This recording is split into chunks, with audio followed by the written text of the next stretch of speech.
Good afternoon. My name is Mary Katie Moses, and today I'm going to be talking about school food service claims for reimbursement.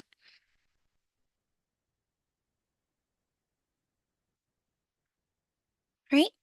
So just a brief overview of what we'll be covering today. We'll start with an overview of claims, how to create a monthly claim, entering and understanding claim data, errors and amendments, community eligibility provision, and then a brief review.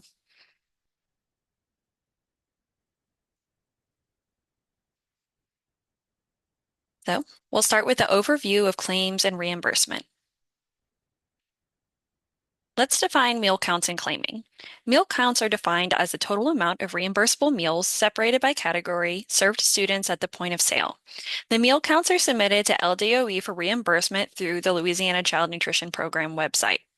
Claiming is defined as the process and/or procedure of submitting monthly meal totals to LDOE within the regulated timeframe for federal and state reimbursement. What are the category meal counts separated by? 1. Free. All children in households receiving benefits from the Supplemental Nutrition Assistance Program, homeless, foster, can receive free meals regardless of their income.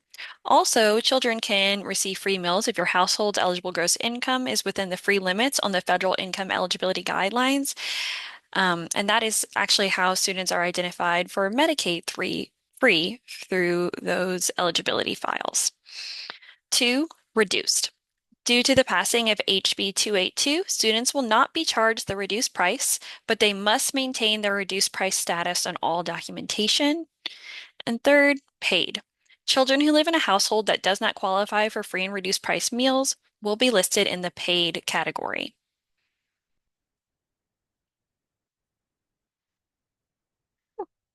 So the reimbursement rates for school year 2025-26 have been posted to the CMP website. This image is not updated. I will update that before we post it. Also, as a reminder, due to the passing of House Bill 1, students in the reduced price status should not be charged the reduced price meals, but must maintain the reduced price status. And so that difference between the reimbursement for free and reduced price meals is made up by the state. All right. In order for the SFA to claim meals for reimbursement, they must meet the following criteria. Use a manual or electronic system for counting and consolidating meals at each school. The system must have the ability to accurately count, record, consolidate, and report the number of reimbursable meals by category of eligibility status and type. And the system must also include edit checks.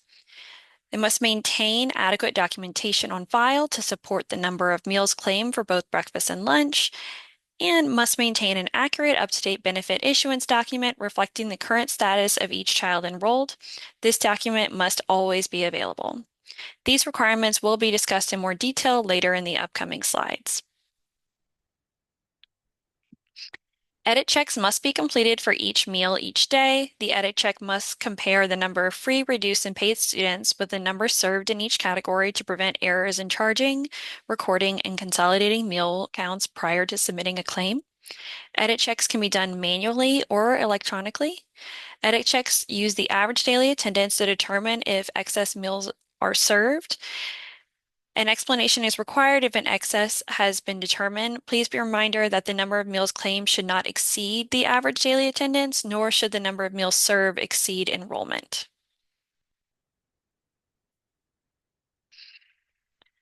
To be eligible for claim reimbursement, the organization must have a complete and approved NSLP SBP application. All claims must be submitted electronically by accessing the LDOE Child Nutrition Program website. A separate claim must be submitted for every month if the month consists of only one day of meal service to students. SFA should submit claims by the 10th of the month following the claim period. SFAs must submit by the 60th calendar day following the claim period. SFAs may only submit one claim for each child nutrition program per processing period. So what if you don't submit by the 60th calendar day?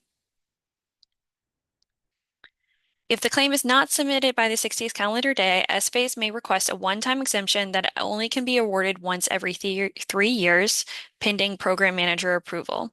This exemption requires a written justification to be submitted to the state agency, and then SFAs are provided confirmation letter regarding the result of the exemption request. Now we'll be moving on to how to create a claim.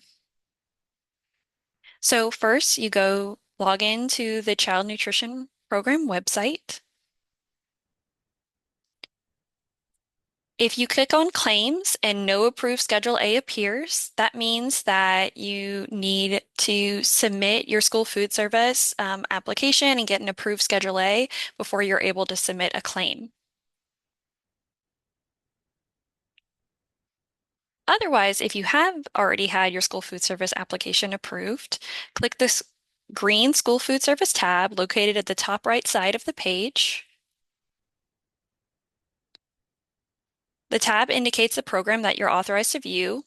Click Claims and then Create New Claim. The program year defaults to the current program year. Using the drop-down menu, choose the claim month to process. Only months that have been checked for operation on Schedule A will be available. If the month you want to submit for a claim isn't listed, contact the state agency and then click the Create button. So here you see the drop-down. Only July is available because August has already been created. And then you would hit Create. The new claim will be listed in the claim creation box. You'll note that both the July and August are open at this time. So open claim is always yellow. The claims are color-coded on the CNP website. Completed claims, those that have been paid, display in pink. Waiting claims, those that have been submitted and are waiting to be processed and paid, are displayed in blue. And open claims, those claims that are unsubmitted, are displayed in yellow.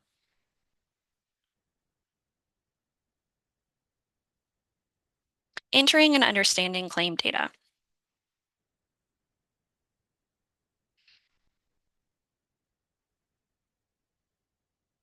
So start by clicking on the green School Food Service tab and then Claims, View Claims, and then you click on the claim month. Here, August 2025 has started.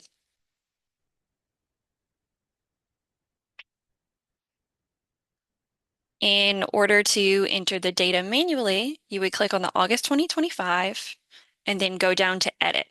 All of your approved schools will be listed here.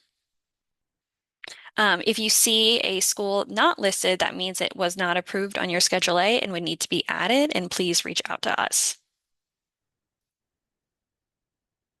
Another option, rather than typing it in manually, is to upload it using a file from your food service software. So here you would click on the claim month, choose file, select the file from your computer, and then once it's been selected, click upload, and then the numbers will automatically populate from your food service software file. Right. Here you would enter your regular meal. If you do not upload it, or if you're just going to check, you would click on this claim and then you would enter your regular meal free eligibles, reduced eligibles, and paid eligibles on any meal day during the month. And then you would enter total attendance, which calculates average daily attendance, and then attendance factor should automatically be filled out.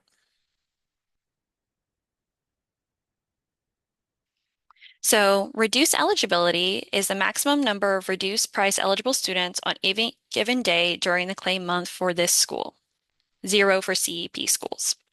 Free eligibility is the maximum number of free price eligible students on any given day during the claim month for this school. And paid eligibility is the number of paid students who can eat on any given day during the claim month for this school. This can be calculated as enrollment minus maximum free and reduced eligible. Total enrollment is the highest total number of students enrolled at this school for the claim month. Make sure it's the highest and not just the last day.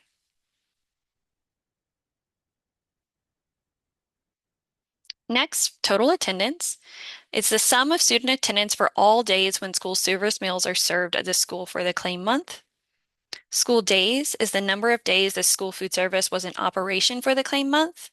And so make sure this is the number of days where you served food, not the number of days in the month. The average daily attendance, the school food service days, total attendance divided by school food service school days. This is automatically calculated by the Child Nutrition Program website. Attendance factor. So attendance factor is calculated by the state each year using October claim data from all public and charter schools. It's total attendance divided by school days divided by enrollment equals the attendance factor. This attendance factor for school year 2026 is 92.2%.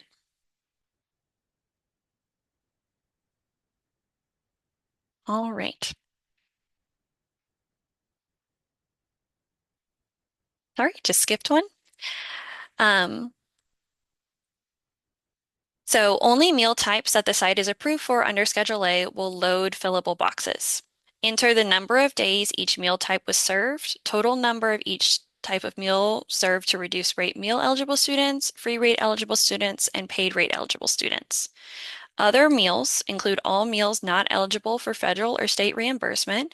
This can include teacher meals, staff meals, at-cost meals sold to visitors, second meals sold to students, and catered meals.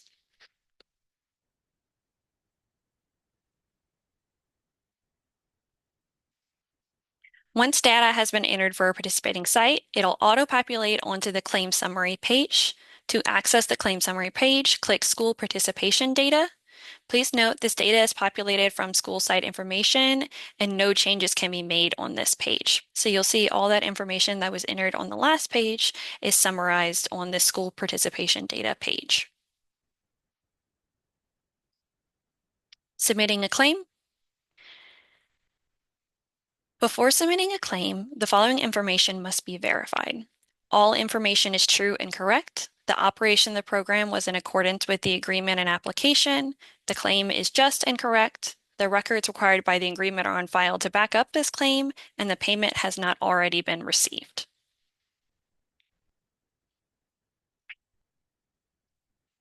So submitting a claim, you would click Claims in the green sidebar.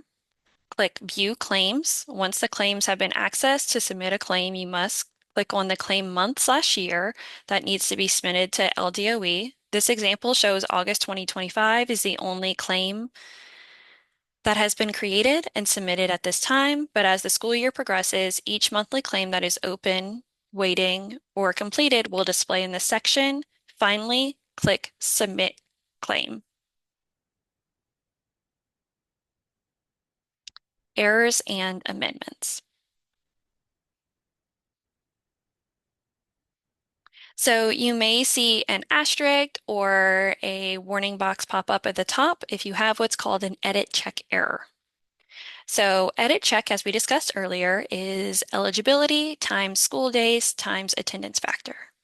So here, the reduced eligibility is 50, so times 20 school days times 0.922, which is the attendance factor. That means that the estimated number of meals is 922 reduced lunches. Because more than 922 lunches were claimed, which they're expecting that on average 92.2% of students are going to be in attendance and possibly eating meals. There was 1,000 reduced lunches claimed, so comment was required. Your comment needs to address the following: why the number of meals is higher than the edit check, and consider factors such as high attendance, special events, popular dishes, things like that. We just need some context as to why participation was so high for this month at this particular school. Invalid claim error. So you may see total eligibility and total enrollment must be greater than 0. Total eligibility and enrolled must be filled in order to submit the claim. So if both are listed as 0, or if enrollment must also be equal to, not greater than eligibility in order to submit the claim. And another warning that could pop up for invalid claim is this average daily attendance cannot be higher than total enrollment. So average daily attendance, which is total attendance divided by school days, cannot be higher than total enrollment. There cannot be more students in attendance than enrollment without some kind of comment. You need to correct the issue before submitting or call us with any questions. What do I do if I made an error on my claim? So if your claim is still in waiting status, contact our department and we can request it to be returned for revision. If your claim has been paid, like it's showing in pink, you would file an amendment. You should, at that school participation data page, have create amendment.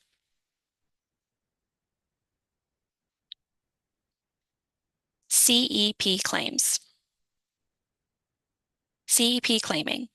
If your school district has elected to participate in CEP for the 25-26 year, your claim must reflect the appropriate claiming percentage. The ISP multiplied by 1.6 equals the percentage of meals claimed at the free rates.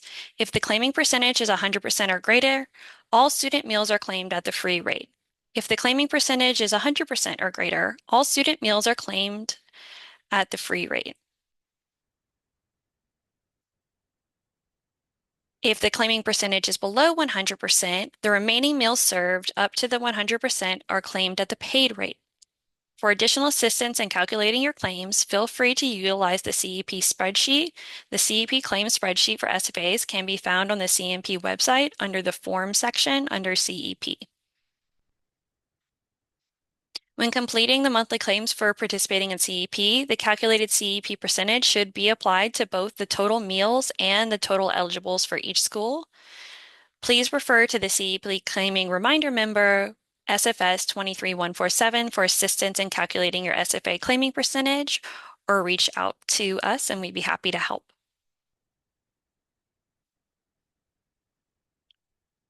This is the CEP spreadsheet. SFAs may use this worksheet to double check their claim numbers prior to submission. It is important to note that only the gray columns, claiming percentage, site, total enrollment, total meals lunch, and total meals breakfast can be entered. The yellow columns will automatically calculate and round for you. Please refer to the instructions and tips located on the right side of the screen for more information.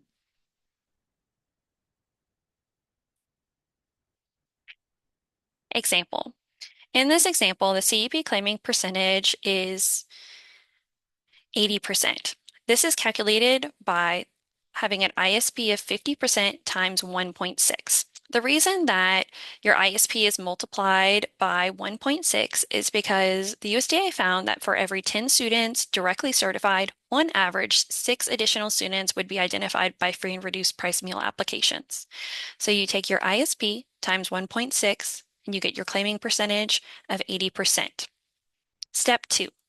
You multiply the highest total enrollment by the free claiming percentage. Highest total enrollment, 200% times 80% equals 160. Use the calculated number as the free eligible number, 160. Step 4, subtract the free eligible number from the total enrollment, 200 minus 160 equals 40, and then use the calculated number as the paid eligible, 40.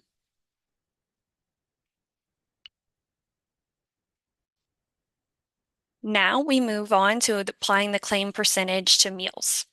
So you multiply the total meals claimed by the free claiming percentage. So 3,500 times 80% equals 2,800. Step 2, use the calculated number as the free meals claimed. So you enter it in under free, so 2,800. If you were to get a decimal, you would do standard rounding. So round up if above, if 0.5 or above, and round down if below 0.5. Step 3, subtract the free meals claimed from the total meals claimed. 3,500 minus 2,800 equals 700. And then step 4, use the calculated number as the paid meals claimed, 700. And then you would do the same thing for breakfast. Reminders. So some claim reminders. Sponsors should submit claims by the 10th of the month following the claim period. Sponsors must submit by the 60th calendar day following the claim period. If the claim is not submitted by the 60th calendar day following the claim period, a one-time exemption may be rewarded every 3 years, subject to program manager approval that requires a written justification submitted to the state agency, and confirmation letters are provided to schools regarding the results of an exemption request. Additional reminders, meals must be claimed by the school where the student is enrolled. Individual school counts drive severe need breakfast eligibility. A separate claim must be submitted every month, even if the month consists of only one day. And before submitting a claim, the following information must be verified. All information is true and correct. The operation of the program was in accordance with the agreement and application. The claim is just and correct. The records required by the agreement are on file to back up this claim, and the payment has not already been received. If you have any questions regarding claims, you can call 225-342-6911 or email childnutritionprograms@la.gov. Thank you so much for your time today. We appreciate it.